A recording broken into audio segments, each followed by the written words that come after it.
Hey, how's it going? Dranus here. So, if you watched my videos before, you know that I'm a really big fan of pet related builds, especially in RPGs. And today, we're taking a look at Last Epoch. So, I bought this game a while back now. It is still in the beta, but according to the developers, it's almost ready for the 0.1 release. I thought it was time to check it out again. It is an okay game. I had a couple of hours fun when playing this, but there are some things you need to take in consideration before buying it, so we will go over that later in this video.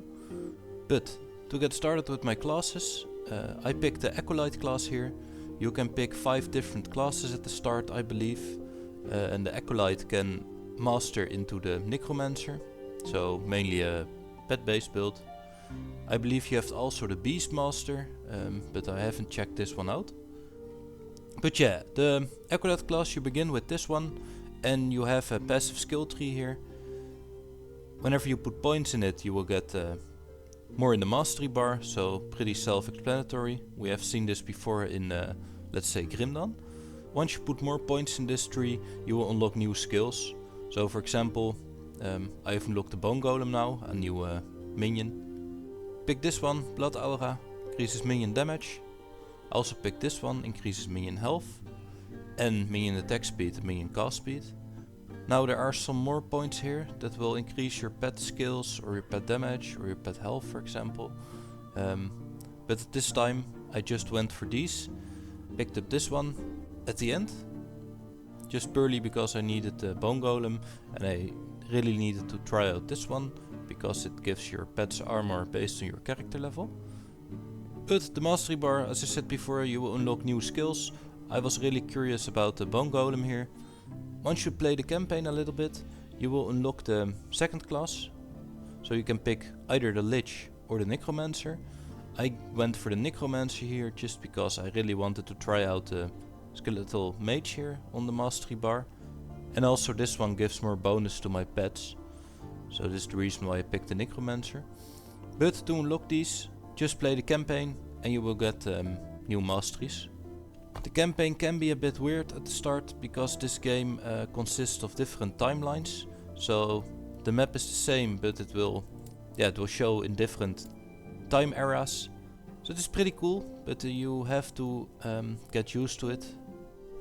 Also nice to remember, once you unlock the Necromancer or the Lich class, you get a new mastery skill. So for the Necromancer this is the Summon Wraith. I haven't used this one much because this is a temporary pet and I really like to have the pet stay alive at all times. But yeah, it's pretty strong. You also get passive bonuses, so more skeletal mages, more skeletons, and also your minions deal 50% increased damage. Now if we go over to the skills and specialization tabs, this is where Last Epoch blinks out in comparison to other games. So you have all your skills here. These are the Acolyte skills, these are the Necromancer skills. And I also unlock by spending points in the Acolyte passive tree. So this one, for example, as I talked before, is a special unlock. But every skill in Last Epoch has an own skill tree. So for example, let's pick the Summon Skeletons here. I also have equipped this one on my skill slots. So you have 5 skill slots with all an own tree. Now the skeletons here. Skeletons can be summoned in multiple forms. So you have skeletal warriors, skeletal archers, and you have also skeletal rogue if you build towards this point. This time I went for the skeletal warriors most of the time, and I also went for this one. So what this means is that archers will be removed from the pool. Thus I will only summon warriors now. The warriors look like this. So let's summon one. This is the warrior skeleton. It looks okay, but there are a lot more passives in this tree. So for example we have Unholy Rage here. Passives that will increase your maximum number of skeletons. Also health. Nice thing is we have bone armor here. So this one activates on all my skeleton warriors. So you have a pretty nice personalization to be done here. I can recommend the pet build. I really like this skill tree and you will just get these points by leveling up. and your equipped skills will also level with you. So if you have a look at the golem here, so summon bone golem, it is this one, but as you can see I have 2 here, and also they are not bone golem anymore. This is because I went for the death chill golem here, so the golem will become a death chill golem.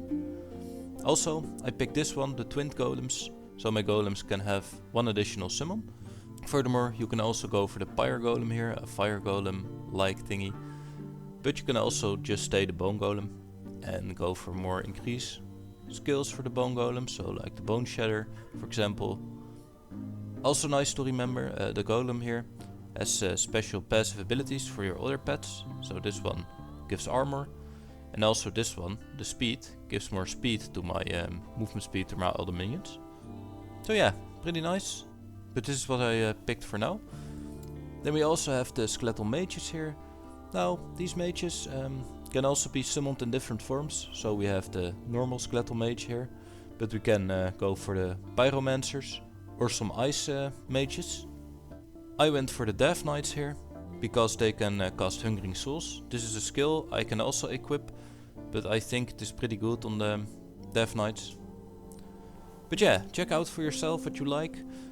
For example, I picked this one up, but because I don't really know how this game works yet, I think this one also works for my death knight, because the death knight states removes all other types of skeletal mages. So this means that the death knights are also a type of skeletal mage. So I think this one works, but yeah, check out for yourself. You can also unlock a new slot on 35 and on 50. But yeah, you can get the skill tree for every skill you have. So if you want to go for the hungering souls for example, you can do that. But I really like the pet build here. Also the special ability from the Necromancer, you can also equip a skill tree on this one. So maybe there's an passive skill point here that will make it so the fraves stay a lot longer. But I haven't checked it out. The skeletal mages look like this right now, the death knights. I don't really like the aesthetic of this one, especially the cape. I don't really like the looks of it, but yeah, it's a personal thing. If you open the character sheet, there's also a lot of tooltips available to your own damage, your own defense, other things, and also your minions. So I really like this.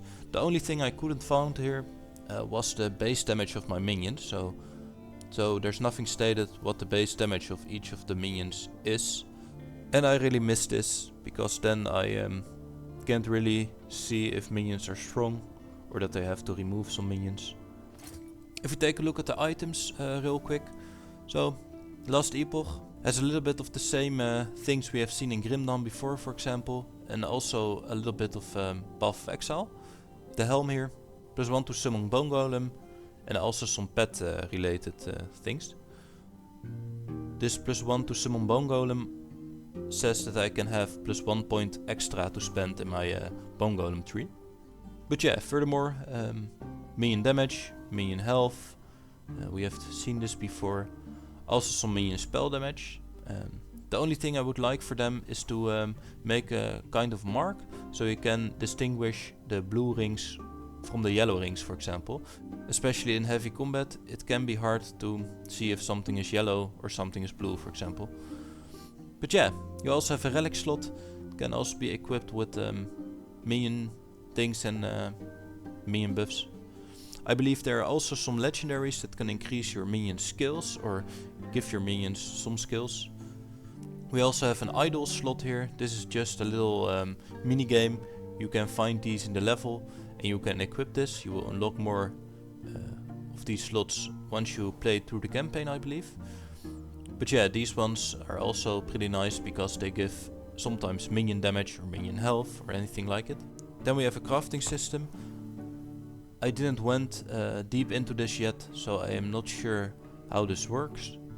But you find crafting materials and you can increase your items. So for example, if you equip this one, we can see that it gives more minion health. But don't forget, once you have put an item into this and you close the forge again, your item will still be missing from your inventory or from your character. But yeah, it is alright. I played through the campaign a couple of hours, but I have some concerns about this game before buying it. So one of the things is the loading screens, especially in multiplayer. I really can't recommend playing this in multiplayer right now. The loading screens are way too long. Loading screens also often way too much, if you ask me. Furthermore, as I said before, you can respec your points in your passive skill tree and your active skill tree. I really wanted for them to make the respec more punishable, because right now you can just put points in random things and respec later, and I would really prefer to think more about where to spend your points before just pressing something, and to be able to easily respec, especially in the beginning. Later in the game I can understand that you have more materials, so respecking will be easier, but especially in the beginning of the game. Also, they fixed a lot of bugs, but there are still some bugs. And the last thing, the game feels a bit too easy for me. I'm not sure if this is me, or this is just bad build, or this is just because of the beta.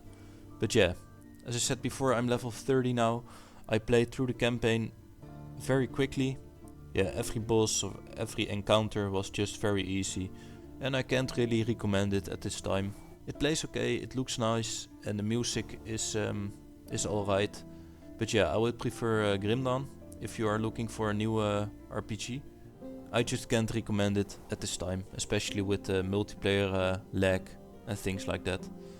But if you like the passive skill trees and the active skill trees like this, so you can personalize your skills, then it is something for you. Pick it up in the sale if you can, and definitely wait the 1.0 release. But for now, this was my quick overview of Last Epoch. If you enjoyed this video, make sure to leave a like, and I see you in the next one. Bye.